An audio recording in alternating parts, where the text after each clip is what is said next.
Just got back from picking up the block from the machine shop, and basically all they did to that was just power wash it and clean it. Hot tanked it, got all the gunk out of our water ports. So now she's good and clean. Look at that, no gunk in there. Got her all cleaned up for me. They did magnaflux the block there where we had the slight question as of the frame being slammed up against it. But nothing's wrong with it. They said it's all good. So we're going to get her honed up, put back together. We've got a whole slew of parts sitting over here to stick in there. I've got the injection pump right there for, oh, get out of the way. You got the injection pump for that guy. And it's raining like crazy outside. So it's a good time to do some shop work and kind of get the crank and everything polished back up so we can stick her into that little 12-valve motor. And it's getting pretty hairy back here. Just sitting on the floor, and I did put some spray on it to kind of keep it from rusting and stuff. But it's getting kind of ugly, so we'll get that kind of cleaned up a little bit and get tearing into this guy. Okay, got some oil in there. We're gonna take our old cherry ball hone here and just polish her up some. Whoa, we need to change that speed a little bit.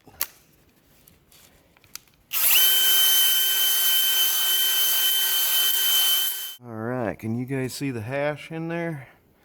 It's supposed to kind of be at about a 45. That's pretty darn clean. I don't see anything in there, any nicks. We're going to call that one good. There's a little bit of a streak down there, but it's not anything to catch your finger on right there. I'm probably not going to mess it any farther. No, nothing there. Alright, on to the next one. Alrighty, got them all honed up, looking sharp. That one there had a little extra wear on the inside. Or no, it was that one. Got a few light scuffs in there from the piston dragging a little bit, so we got her a little extra polishing. She's not catching a nail, so we're good. And look at that crosshatch. Man, that's a good job. Okay. Now we're ready to start putting the rest of that crap in there. Alright, so there's not a lot of rust and shit on here, but there's definitely rust on there. And if you're creative, I've done that one already. You just need some memory cloth. This is 320 grit, and I like to make shit easy. So hold the camera for me, would you? I just took and stapled those two together. Stick the old drill in here and give her the beans.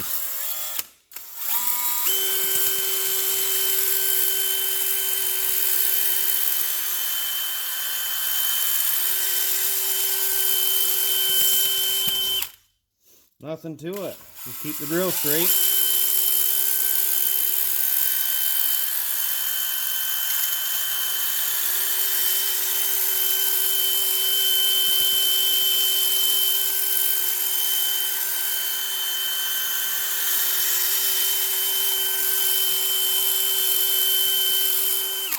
And you're ready to move on to the next one. Just slide her over and do the next one. You know, that polished up really nice. Now we're throwing the main bearings in and lubing them babies up. And I got the old black stuff here. Moly graphite in there. Yep. Out with the old, in with the new. Nice and shiny. So we got all the pistons in. Working on the front cover. Got the front cover put on. New oil pump put in. Oh yeah! You goofball. Now we're working on gonna put the cam in next, but I think we're gonna call it a night. My camera's about dead, and we'll be back out here working on it tomorrow. Probably gonna get that thing done up.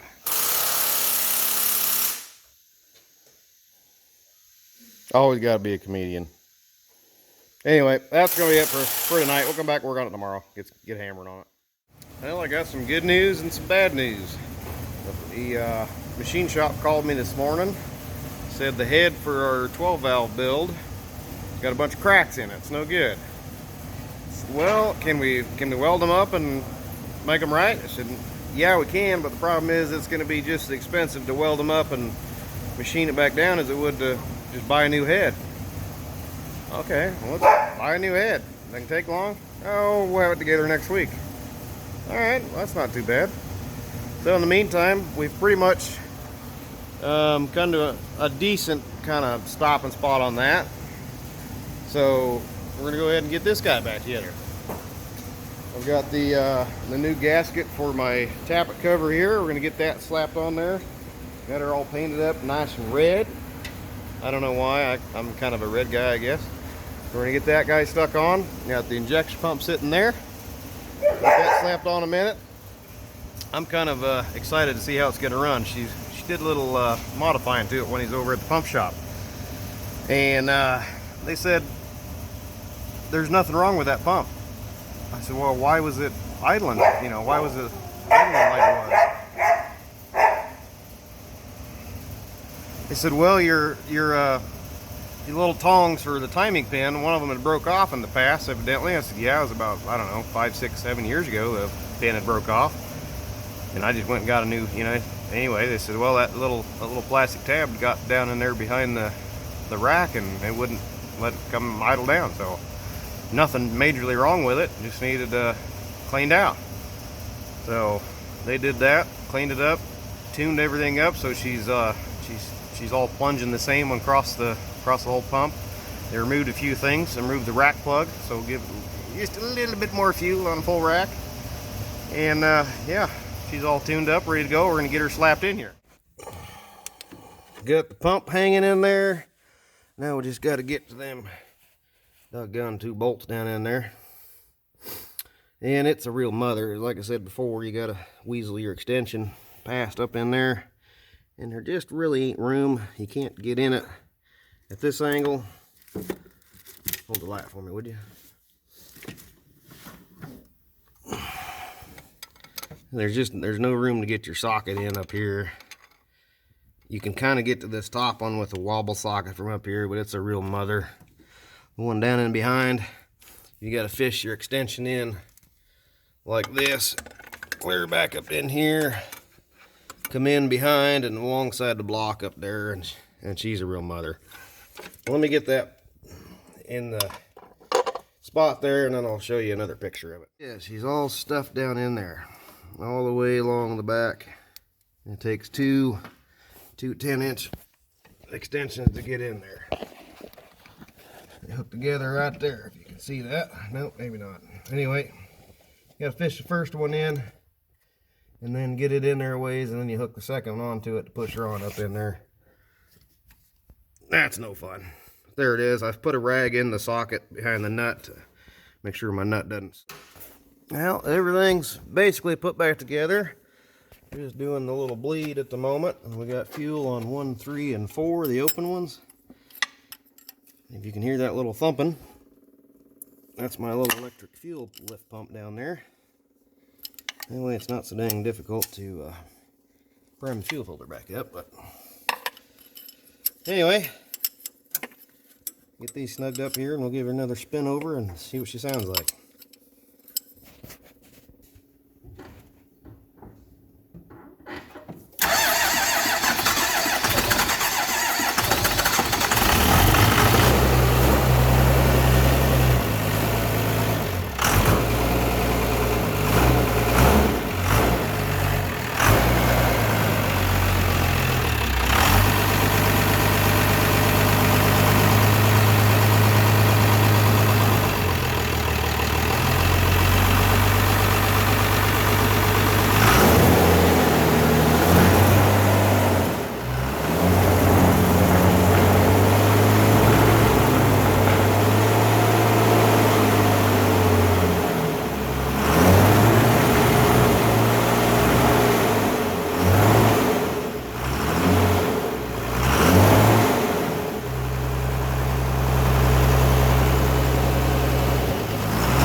adjust the idle up a little bit. It's back.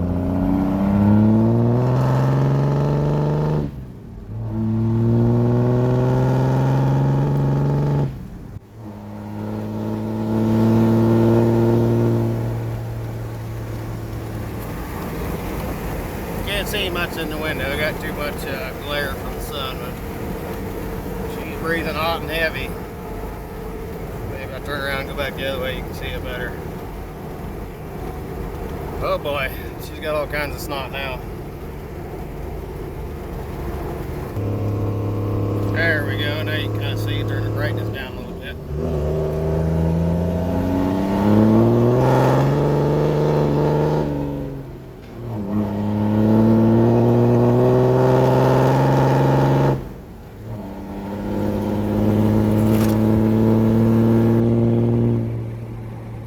Burning pretty clean. Burning really good. Pretty happy with it. Back up to pegging the boost gauge, and if the boost gauge only goes to 35, and she's pegging that again. And pyro gets pretty dang hot, so you definitely don't hold it there very long. You'll need a couple seconds of that just to see what it'll do. And it gets right up there, so you gotta be careful with it. Alright guys, that's going to be it for this video. Hope you enjoyed watching me tear this guy apart and put her back together. I got some crap on my face yet. And if you like these videos, if you're looking for more, go ahead and hit that subscribe button right there. And certainly hit the notification bell so you get notified next time I get the next video up. Until then, catch you later.